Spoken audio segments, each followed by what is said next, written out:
মাছ মাংস খেতে খেতে যখন ক্লান্ত তখন ভাজি করে খেতে পারেন টমেটো।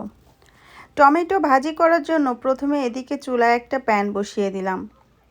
প্যানের ভিতরে দিয়ে দিচ্ছি পর্যাপ্ত পরিমাণে তেল। তেলের ভিতরে দিয়ে দিচ্ছি 1 কাপ পেঁয়াজ কুচি। এই টমেটো ভাজিটা করতে পেঁয়াজ কুচিটা একটু বেশি লাগে।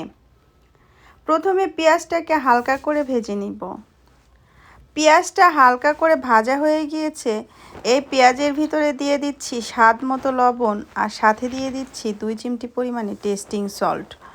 অবশ্যই টেস্টিং সল্টটা ব্যবহার করার চেষ্টা করবেন, এতে করে টমেটো ভাজির স্বাদটা অনেক ভালো আসে। দিয়ে দিয়েছি বেশ কিছুটা কাঁচামরিচ কুচি। কাঁচামরিচটা পেঁয়াজের সঙ্গে 1 মিনিটের মতো ভেজে নিব।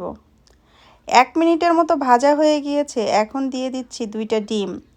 ডিমটাকেও পেঁয়াজের সঙ্গে 2 মিনিটের মতো ভেজে নিব।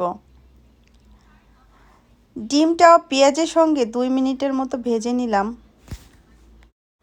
এখন দিয়ে দিচ্ছি 2টা টমেটো কাটা। এখন টমেটোটাকে 7-8 মিনিটের মতো ভেজে নিব। খাবার টেবিলে আমার তো টমেটো ভাজি হলে আর কোনো কিছুই লাগে না। টমেটো ভাজি দিয়ে আমি পেট ভরে ভাত খেতে পারি।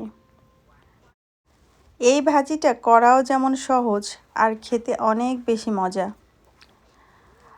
টমেটোটা প্রায় 90% ভাজা হয়ে গিয়েছে। এখন টমেটোর ভিতরে কিছুটা ধনেপাতা কুচি দিয়ে দিচ্ছি।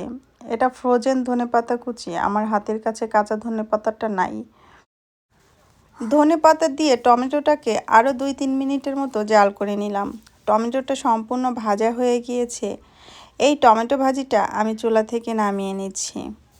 আমার টমেটো ভাজির রেসিপিটা আপনাদের কাছে কেমন লেগেছে আমাকে কমেন্টস করে জানাতে ভুলবেন না। আজকে এই পর্যন্ত। সবাই ভালো থাকবেন, আমার জন্য দোয়া করবেন। আল্লাহ হাফেজ।